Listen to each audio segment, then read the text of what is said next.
Hey there, everybody.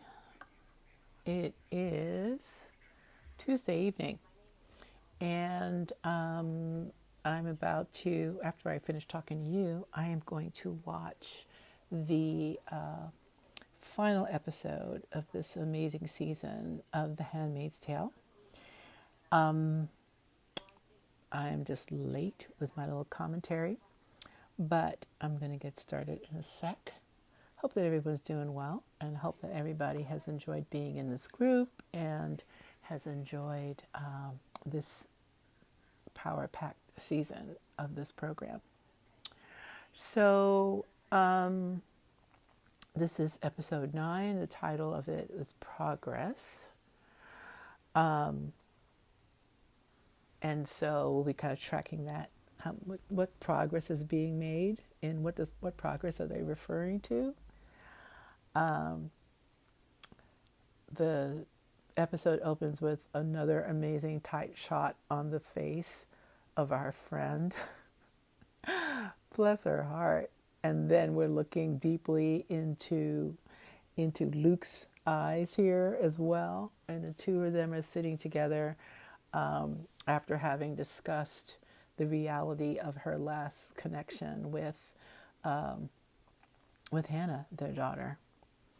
So she is apologizing to him. Why? I don't know, but she is sorry that she wasn't able to bring Hannah home. He's reassuring her that it was the evil people in Gilead's fault for anything, and certainly not her. I concur. There, she says that Hannah is safe, but Luke, of course, is knowing that that's not the case. I mean, she's saying she's safe and she's home, but of course, they as parents want their child to be with them. He is saying we need to find her, we need to bring her here to Canada. And June is tired and wondering how that can happen. Her energy is kind of low. And he is saying that they can do it, they can bring her back, they can do it together. And he says, I promise you, and takes her hand. So this is the second time that they touch each other in a loving way since she's been back in Canada. And then he proceeds to show her all the things that he's attempted to do in her absence. And he's like totally working within the system, it seems, and filed lawsuits and done various things.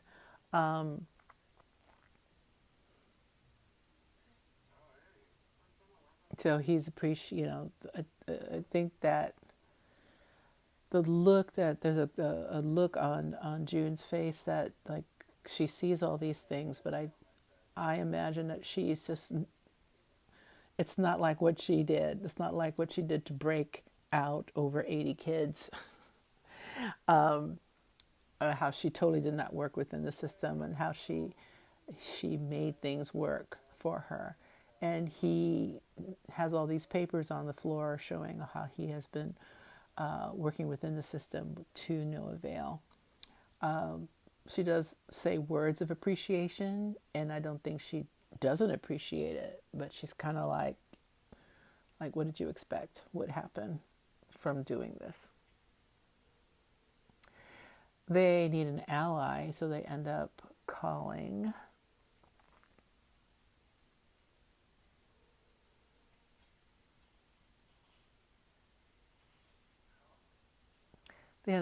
Commander Lawrence. They get together with Mark Twillo, not one of my favorite people, and uses the fancy surreptitious telephone to talk to him. And he is hilarious as usual, making his little quips and says, what do you, hello, June, hello, Canada, you must want something. And she's talking to him about how she would like to get her daughter. And he is like, what's up with that? You need to leave the poor kid alone. Uh, and he's trying to talk her out of that. She's like, she has a lovely home. And June is like, that's not her home. And June is stating, nobody will love her like we do. And Commander Lawrence says, oh my goodness, your love fucks people up. Oh dear, he's such a helpful guy. Then he lets her know that Janine is okay and back in the clutches of the auntie. He is so snide and cynical. He really is, that guy, Commander Lawrence. I really wonder what he's up to. And I can't believe we only have one more episode. Hopefully we'll get more in information as to what he's up to. Excuse me for yawning. It's late.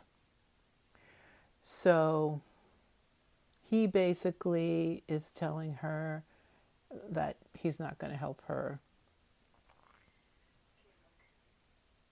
He is saying, she needs to bargain. Why not give up 10 of the kids who were rescued doing Angel's Flight? She says she doesn't have the right to do that. She doesn't want to do that. He's like picking at her for not being a good bargainer. And so he says, well, why don't you come back with like 5 kids instead of 10 kids? And he says that he will get her Hannah if she gets him those kids. So this is a really, really hard moment for June. And she has to grapple with the fact that she doesn't have the right to, she doesn't have the right to get those kids back. He's pointing out that the kids are having a hard time, and some of the kids, it seems that he knows that some of the kids are having a hard time. They're not adjusting well, and they want to be back in Gilead, but she knows better. She knows better what those kids need. So she has to tell him no, while Luke is staring at her with a plaintive expression on his face as usual. And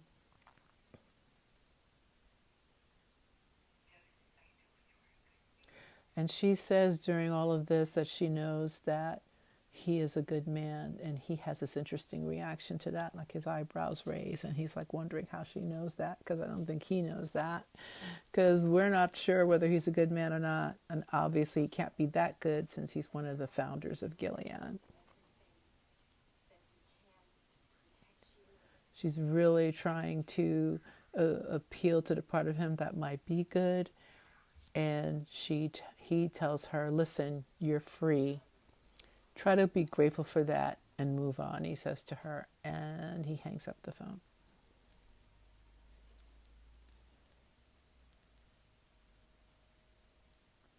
And he says, if you can be grateful, if you can be happy. It's a sad, sad moment.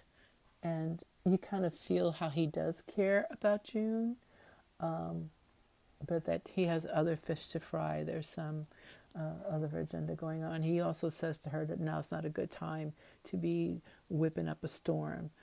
So that might allude to something that he's got going on and that he doesn't want interfered with at this point.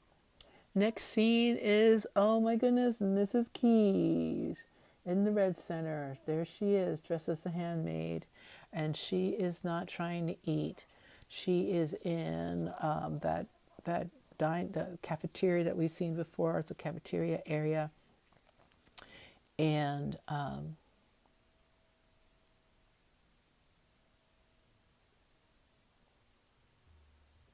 Janine is scrubbing the floor in that area, and she sees the rough handling that Aunt Lydia is giving, to Mrs. Keys, who is now referred to as Esther, and um, she can really see the resistance on the part of Esther to taking in any food. I'm sure this is very triggering for Janine because if you remember from season 1, episode 1, Janine was a real spitfire when she first got brought into the Red Center, and was defiant as well, and how they just beat her down, and that's how she lost her eye. And so she's seeing this young woman going head to head with Aunt Lydia, so she knows. So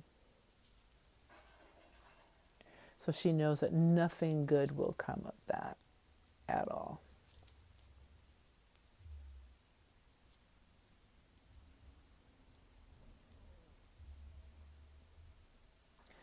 So she sees Esther being dragged away from the dining table, and her heart is full of concern, I can imagine. She's scrubbing the floor.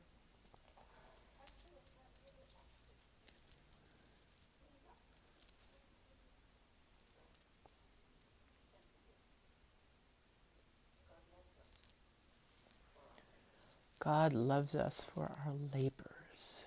Oh dear. Janine is very, very concerned for the safety of Esther and Aunt Lydia leaves the space. Now we see the Waterfords who are in jail. It looks like they're sharing a room now, and they've got a strange baby shower situation going on, and somebody has sent a little commander's suit for the baby that's expected. It's pretty gross, but the commander seems very delighted by that.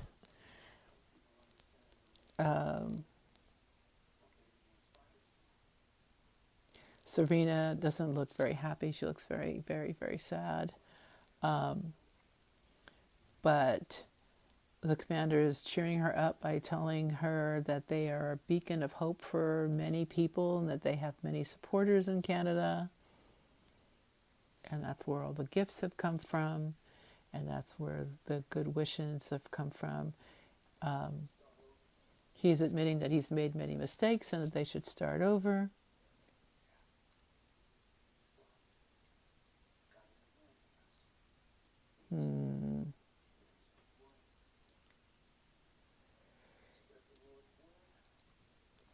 Oh dear, the throwing around of God's name in this travesty is a bit much for me. But he is saying that they have to fulfill God's word. They have to move forward, raise their boy, restart their lives.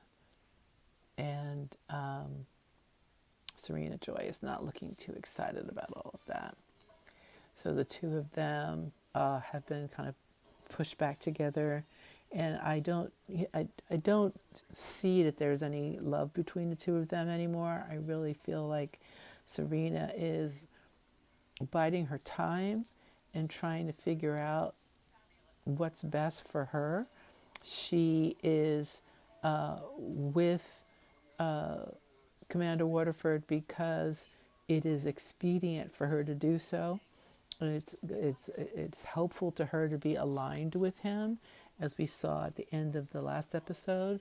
But I don't think that's where she really wants to be. Like, she really wants the baby that she's carrying. But I think she's pretty done with Commander Waterford and his stuff. Oh dear. So what will become of them? I'm wondering what will happen. And even moving forward, what will happen. I don't want to jump to the end of this episode, but there are things that will be happening very shortly by the end of this episode that I'm watching right now. So that makes you wonder how, if Commander Waterford is even going to hang in there with her, is she helpful to him in his endeavors as she... so that will be interesting to see. So I'll come back to that you'll know what I'm talking about soon.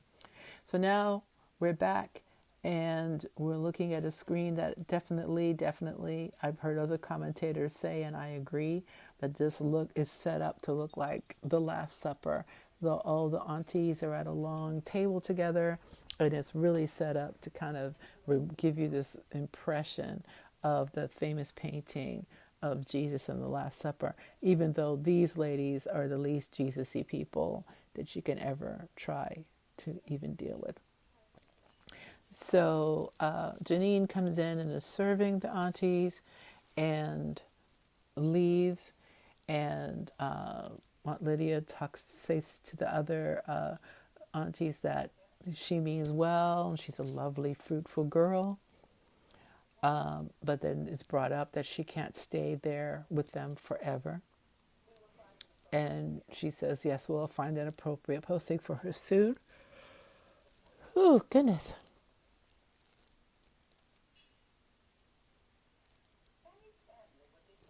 Wondering, there's a question at the table as to who would take in Janine with her history and all the drama that's surrounding her.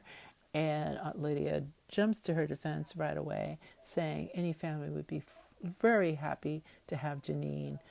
She's given 2 children to Gilead, and who wouldn't want her? Who would not want Janine as a handmaid?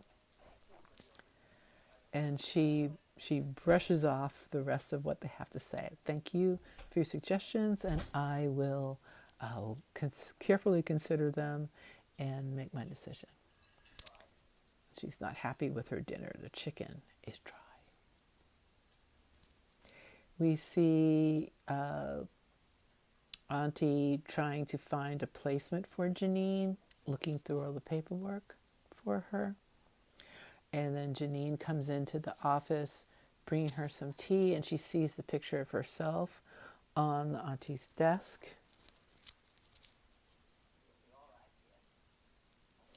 And she immediately is reassured by Aunt Lydia to not worry and that she will take care of her.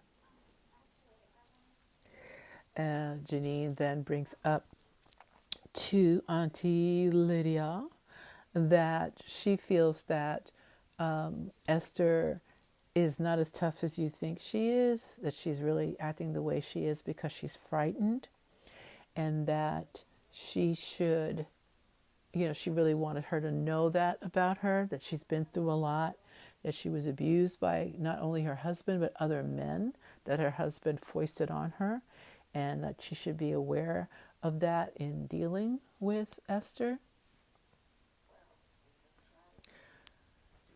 Aunt Lydia is saying that she tried to be understanding with her, but things are not going very well in that department.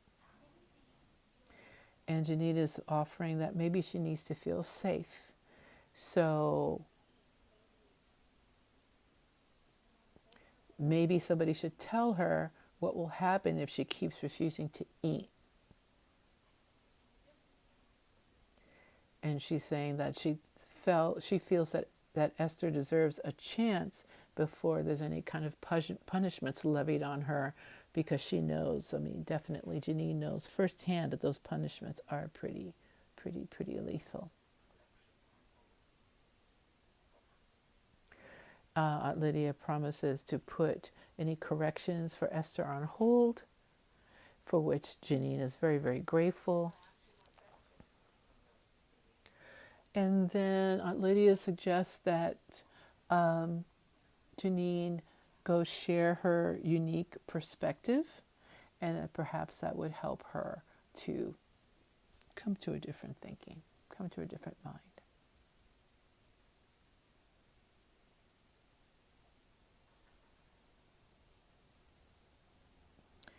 So we see the shuffling of papers, and we see June looking at this pile of papers.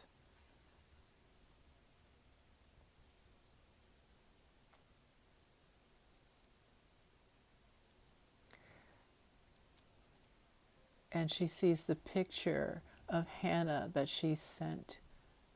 She got smuggled out to Luke such a long time ago now, I'm sure it feels like forever. But she's appreciating seeing a picture of her girl and having some feelings about that.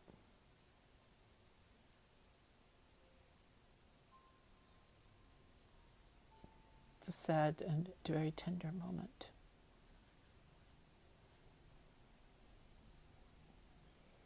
June is doing a lot of deep thinking right now, and tears of regret, probably tears of loneliness.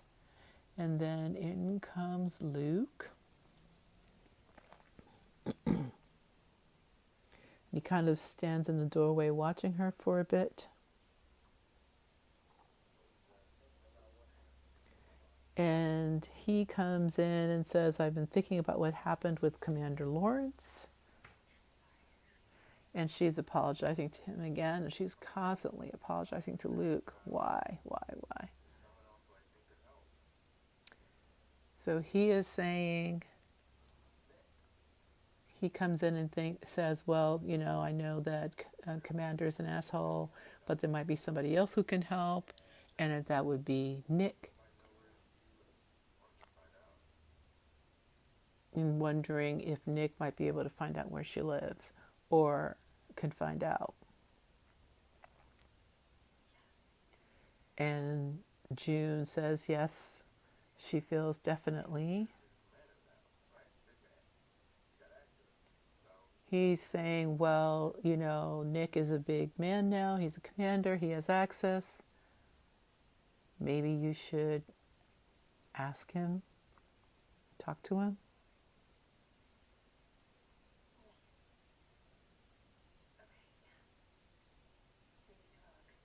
And they're thinking now that Tuello could set up another magic phone call. Do you think Nick will help? Says Luke. And she says that she thinks he would do anything for her and for Nicole.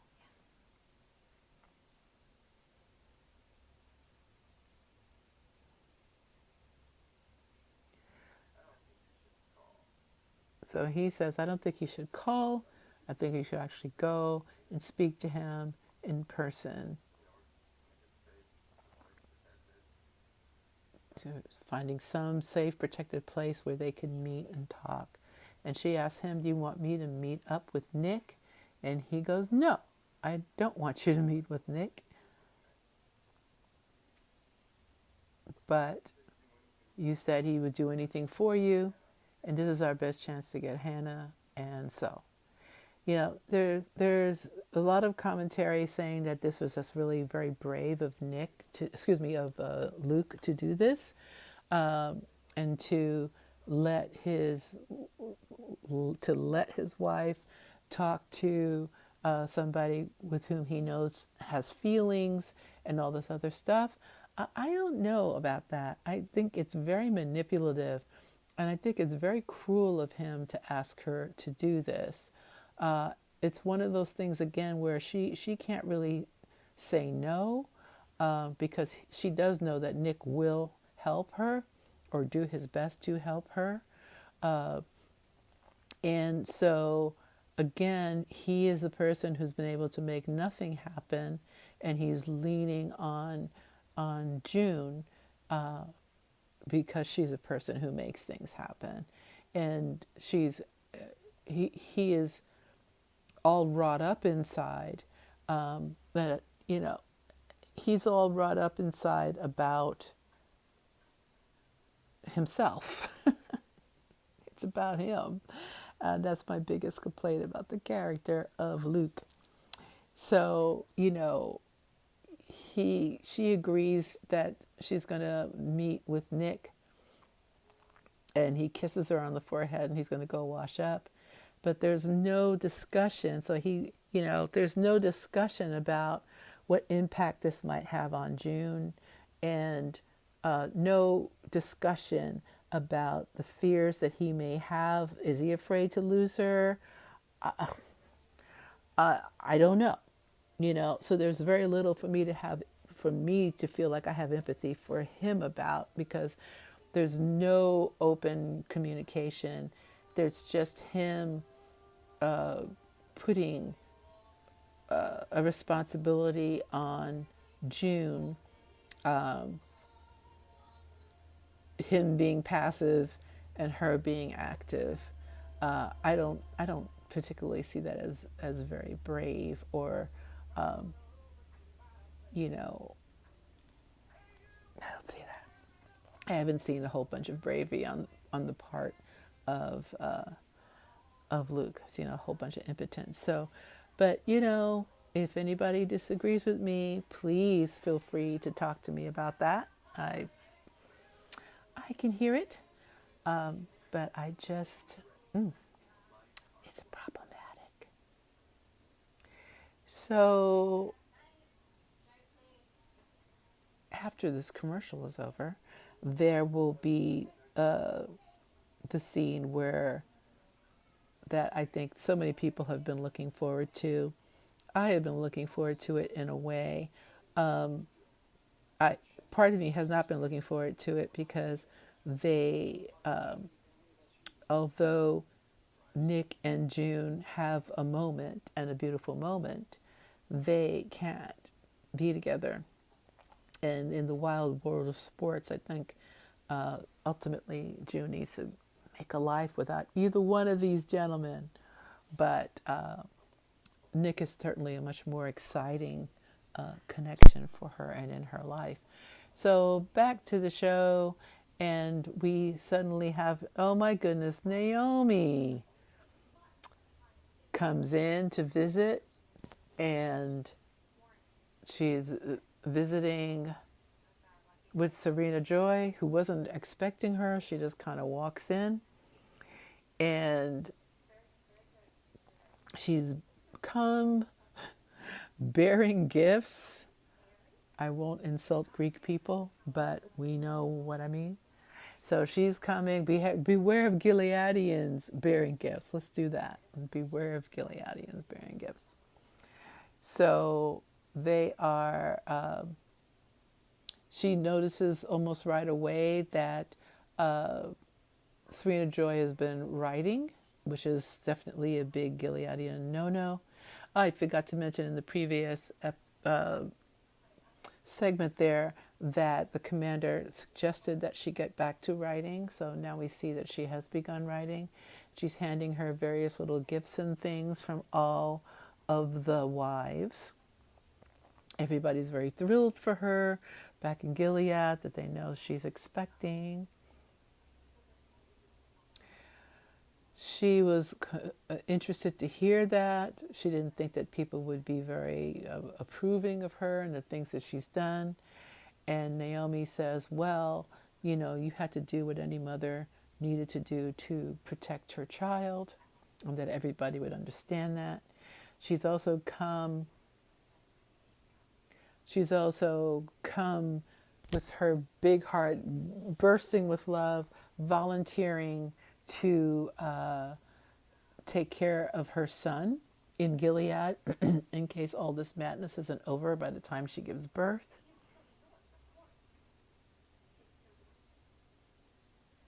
And she's assuring her that her child would still be her child. But Serena Joy is saying that she anticipates that she will be freed and that she'll be able to raise her own child. Thank you very much. And Naomi says, in her fake Naomi fashion, oh, that's wonderful. Hopefully both of you will come back because you belong in Gilead. And she says to Serena Joy that you will come back to Gilead with your own child and you'll be a hero. Meanwhile, Mr. Naomi is meeting with Commander Waterford and brought him the typical box of cigars because he is there to congratulate him. On a son coming. So that's a big deal for them.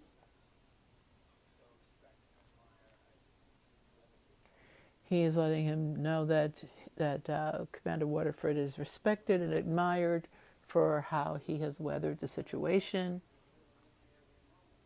And Commander Waterford says, yes, he draws strength from God. Again, them throwing around poor God's name in vain.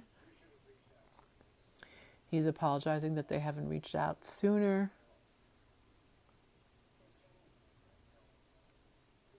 It's like he's saying, it pains me, Fred, knowing about your situation, but their priorities and all the damage that was done when all those kids were rescued.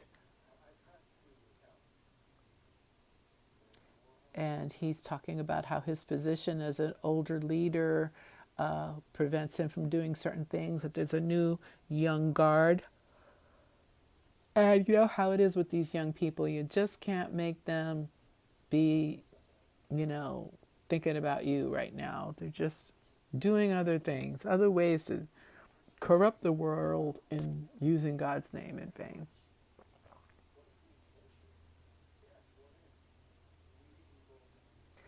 He's talking about Commander Waterford is saying that, what negotiations are taking place on my behalf, what's being done to help free me from my scenario. And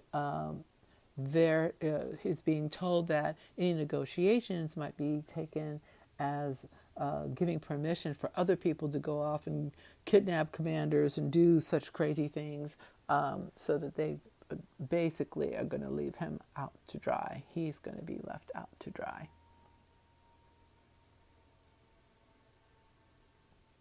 This is not a happy visit at all.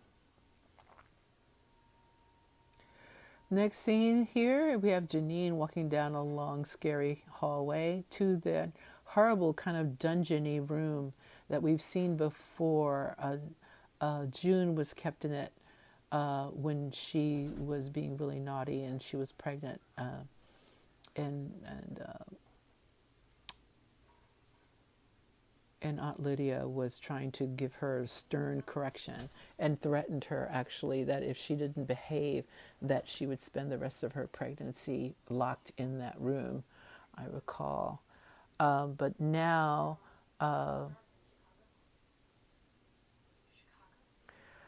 the ex-Mrs. Keyes is the one that's chained to the bed.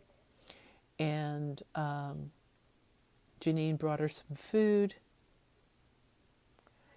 And so she sits down. She's happy to see Janine and happy to talk to her. And she assumes that Janine has snuck in and stolen food from the kitchen or to bring to her. So she begins to eat and talk to Janine. She's explaining that what happened and how they got bombed. And she's explaining that she's happy that she was found, even though she was brought back to the Red Center. Not good.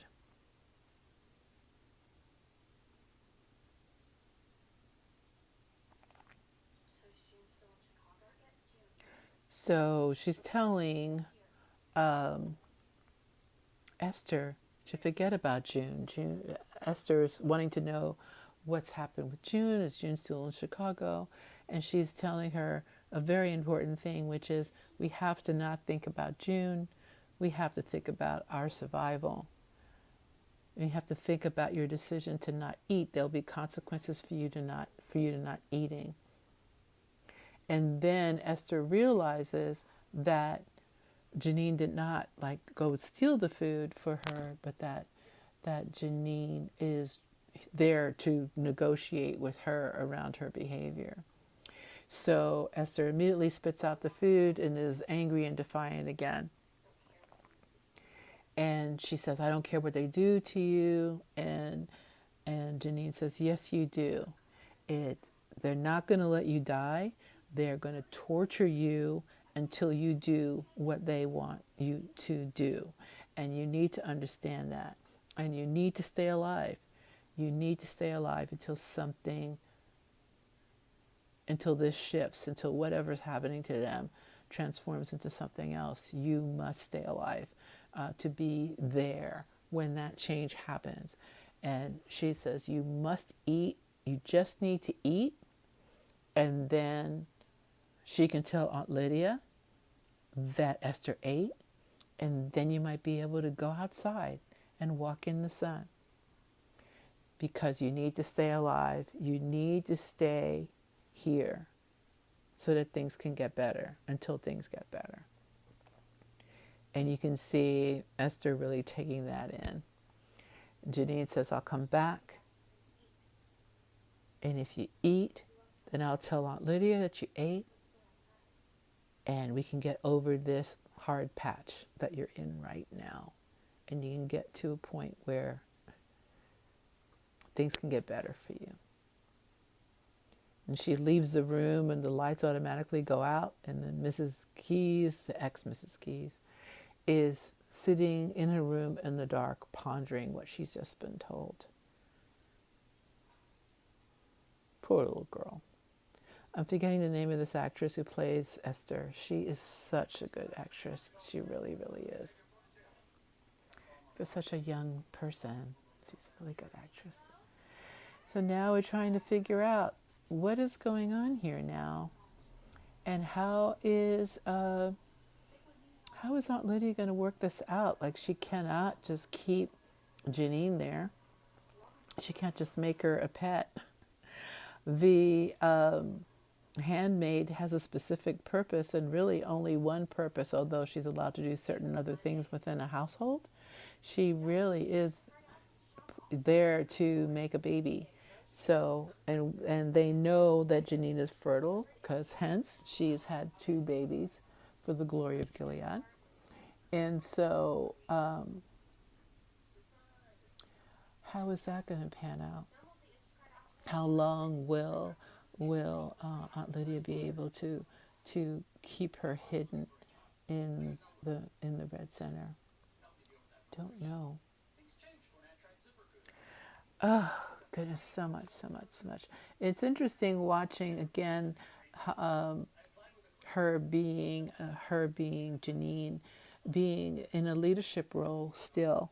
We're not seeing our lost, confused Janine that we've been seeing in previous seasons.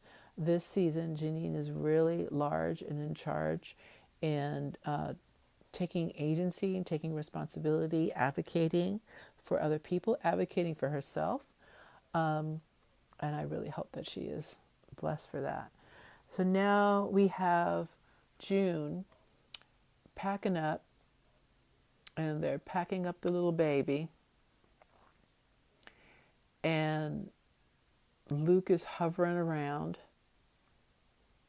and explaining what snacks he's packed for the baby, like that's the most important thing right now.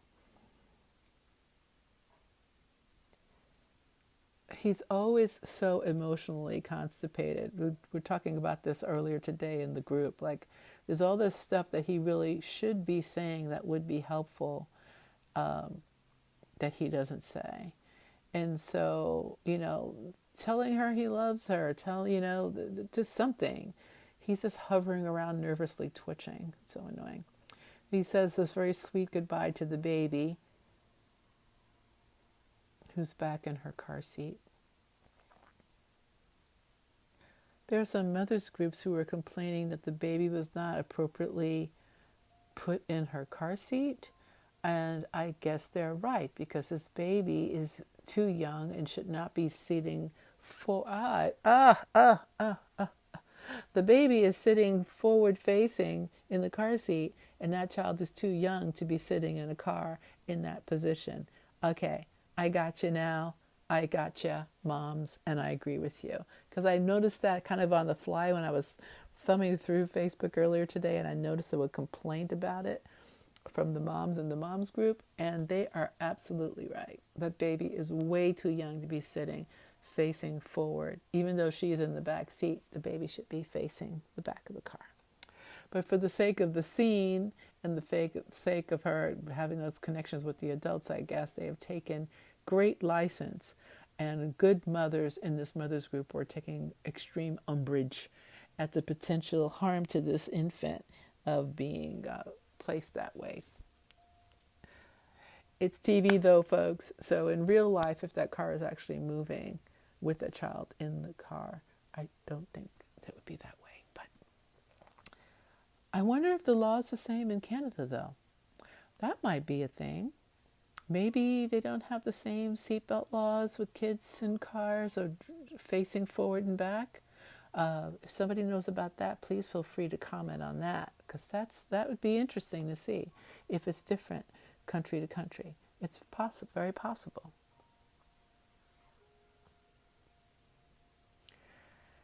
So June is walking towards this. It's always snowy. June is walking towards this place, which looks to be like what's left of a school or a church. And out in the shadows, well, not in the shadows, but out for the distance, we hear Nick say June, and we see this whole transformation of June's face and demeanor. He walks out, and we can see all this love. Oh, he's such a handsome guy. He really is. And she's doing the eyelash flutter. Oh, it's so nice to see her. It's really nice to see her being soft, because she's usually so pent up and so hard and so defensive of herself, which is understandable considering all she's going through.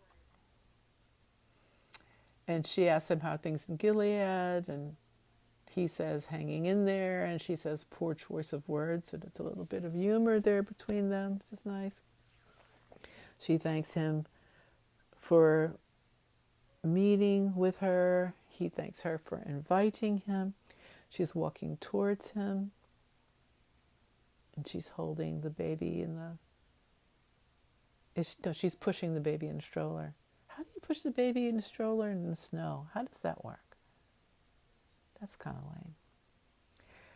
But then Nick gets to see his daughter. Oh, hi there, sweetheart. So sweet. This baby's so cute. So she's saying that she's got Secret Service stalking her, protecting her, so she can't stay long. And she's definitely in the Maria Magdalena Academy. So I don't know for sure. That's looking very Catholic Christian. And it could be a school, maybe a parochial school building that they're in. It's very beautiful. The beautiful lighting.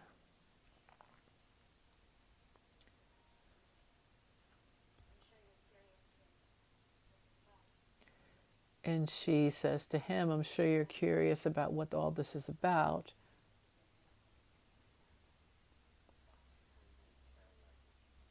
And before she even gets to ask him anything, he approaches her and says, I pulled all of this information together for you.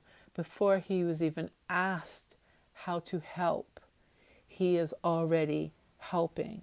He hands her this dossier of information about her child, this dossier about where she lives, Colorado Springs, that is her home, and that she's in school studying domestic arts, and that she's a good student. And so she is so full of appreciation and gratitude.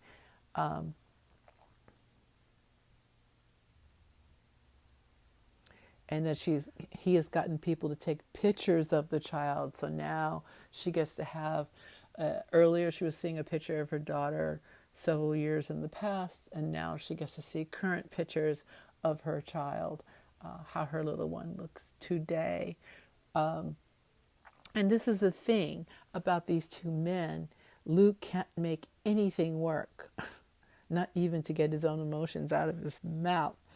And Nick wasn't even asked before he provided exactly what was needed from him and why she wanted to see him in the first place. So we don't have to take two trips. We have the one trip where the major things that she needed were handled. Where's her child? How is her child? What does her child look like? Nick has provided that information. So now they're having a beautiful moment at the window, and they're sitting close to each other, and they're kissing. And we haven't seen so much passion out of June since the last time she kissed Nick when they were standing on that bridge, again in the snow. What's with the snow? There's just so much genuine affection between the two of them and genuine passion between the two of them. They speak clearly to each other. They don't use there's it's all raw between them. There's no layers of hiding emotions between the two of them. And they know each other very well. They see each other and they breathe each other. So now June goes and brings over little Nicole, who is so cute in her little snowsuit and everything, and having her to come over and talk to her dad. At least I hope he's her dad. She makes some comment about baby Nicole being stubborn, and of course the joke is, well, where'd you get that from? Ha ha ha ha ha. It's really cute. And he comes over and sits down with them, and after going to pick up something, and it looks like he bought her a little doll, a strange little doll from Gilead. And he apologizes that there wasn't much of a range of toys that could be bought in Gilead, because they don't do much there that's fun. But he found her this very strange little doll, and he wonders if she could keep the doll with her.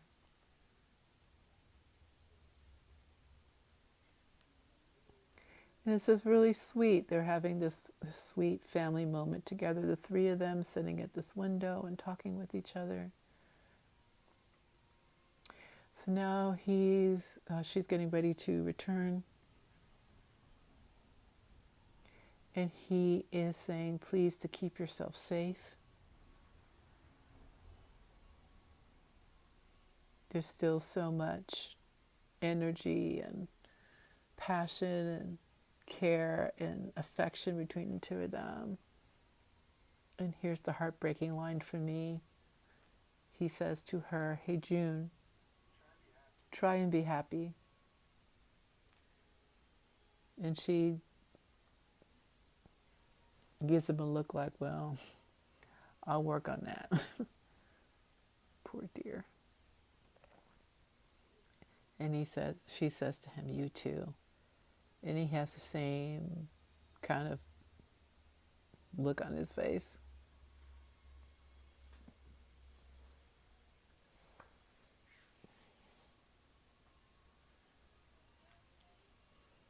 And she has her little one packed in the car and drives off. And then we see Nick put a wedding ring on his finger. What is that, we say? He's not happy to be doing that. And he also has not, of course, mentioned anything about that to her. And she drives away, looking so happy and looking so at peace within herself. Like, we never get to see June like this. I mean, we definitely, except maybe in flashbacks of her past before Gilead, we get to see her looking kind of happy. But still not like this, though. Not like this. This is special and this is different, because truth be told, she really does love Nick. And she has a past history with Luke, and she was a different person with Luke. But the person that she is now, and based on what she's been through in Gilead, it's Nick she loves. For sure, I mean, there's such a thing called the trauma bond, where people who are going through a traumatic situation, usually it's a person who is being victimized or held hostage, who bonds with the person who's victimizing them or holding them hostage. But I think in this case, it can certainly refer to the fact that in all her experience in Gilead, she sought Nick out. I mean, he was forced to have sex with her at first. They were flirting before that happened. But then after that happened, she went on her own power to be with him, and that he was there for her physically and somewhat emotionally as well. And that they formed their own connection. Now, some folks can feel that that's a trauma bond, and it most probably is. It's not the most optimal way to meet to meet your great love. But their love kept her alive. Their connection, her being able to see him in the house, and the touches that they would share together, ultimately led to him trying to help her escape that first time. Super, super important. And do I think that that's a real love? Yes, I definitely do think that that's a real love. Is it long term? I don't know. The old wise part of me says no, that can't be forever. But it is now. It is here now.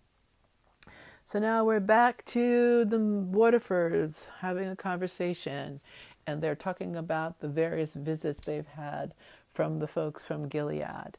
And she's telling him that Naomi talked about their child belonging in Gilead, and that she was told that if she went home, there wouldn't be any retribution to her for all the things that she's done. And that she knows very well that that's not the case, that if she goes back to Gilead, she could be made a handmaid.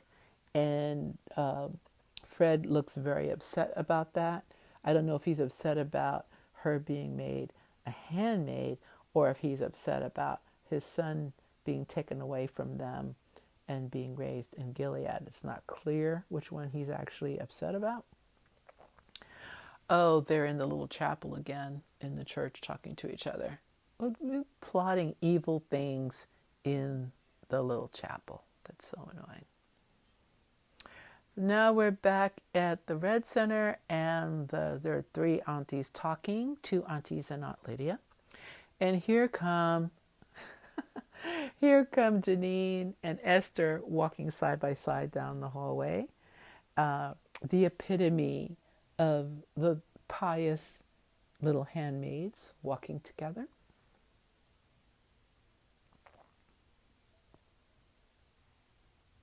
Blessed be the fruit. May the Lord open. So she's got the lingo down. And Aunt Lydia says to Esther, I hope you enjoyed your meal. And Esther says, yes, I am grateful to the Lord for his bounty, Aunt Lydia. So she is being humble and well-behaved. So Aunt Lydia gives her a kiss on the forehead because she's being such a good girl right now. And Lydia is very,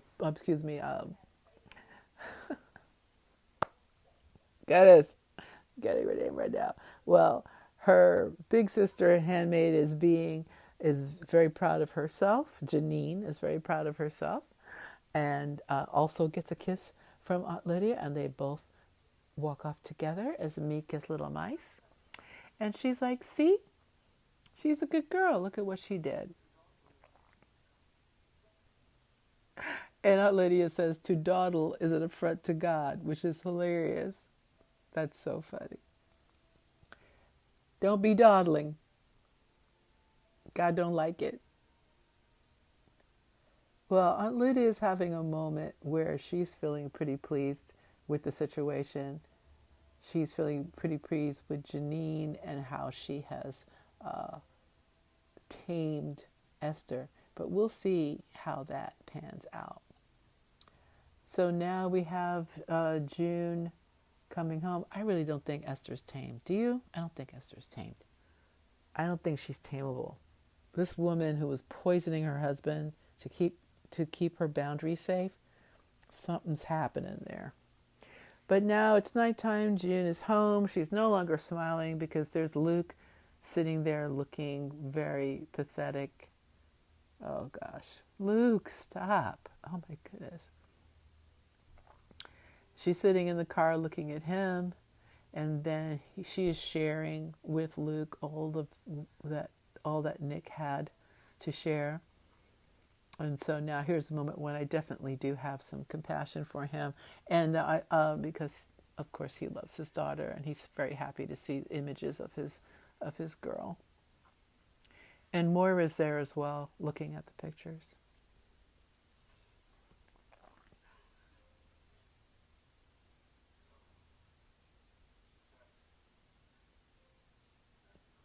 So Mark Tuello says, "Success, I'm happy for you," and she's thanking him for making it all happen.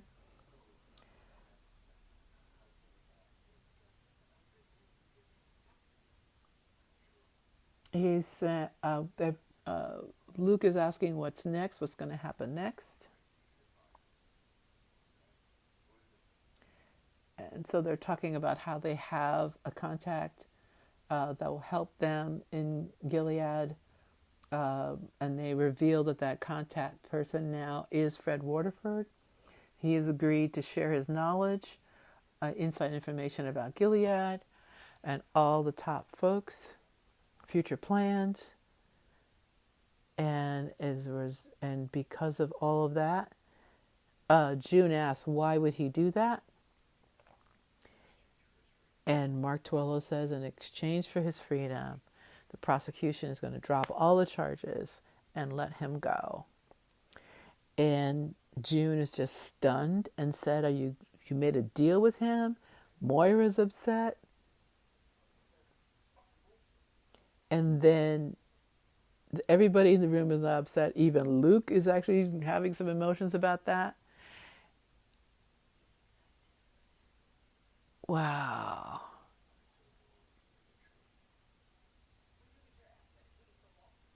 So everyone's upset because now the government gets their asset and their information, and Fred Waterford gets to walk. And he's talking about sometimes you have to let go of a little fish to get a bunch of big fish. And he says, why don't you bring that intel, meaning information about their child, to the office and we'll go over it together. And they're all just standing there stunned and upset and they know to keep their eye on June because June has got that Darth Vader look in her eye again. And that's always, always a bad look when she does that. So then she just takes off down the hallway after Mark Tuello. And everyone's trying to stop her and call her. And she encounters Mark before he gets in his car, and she shoves him and says, this man is an effing rapist. You know what he's done. You know what he's done to other people as well. You've done to all those women. And she's screaming at the top of her lungs. She's lost her mind. And she says to Tuello, I will kill you. I will kill you. And fade to black. Credits rolling. Oh my God. Oh my God. This so reminds me of what Nick said to June a season or two ago about governments and how governments have their agendas, and that, he warned her about working with governments because governments have their agendas, and their agendas might not have to do with really is in the best interest of actual people. So here that is. And oh my God, poor June, poor June.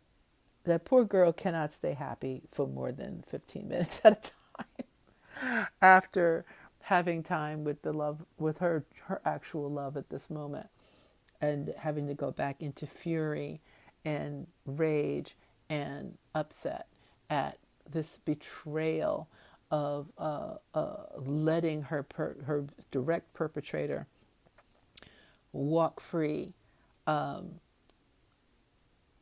Nightmare. Oh my God.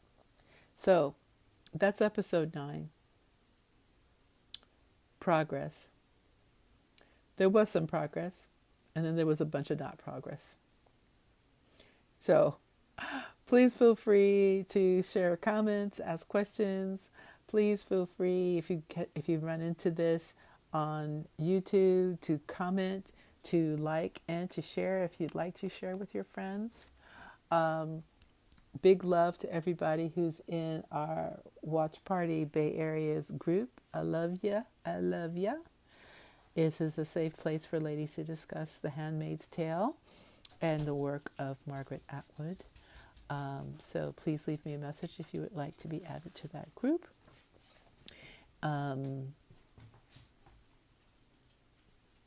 Now I'm going to watch episode 10, the season finale, and I'll be back at you about that.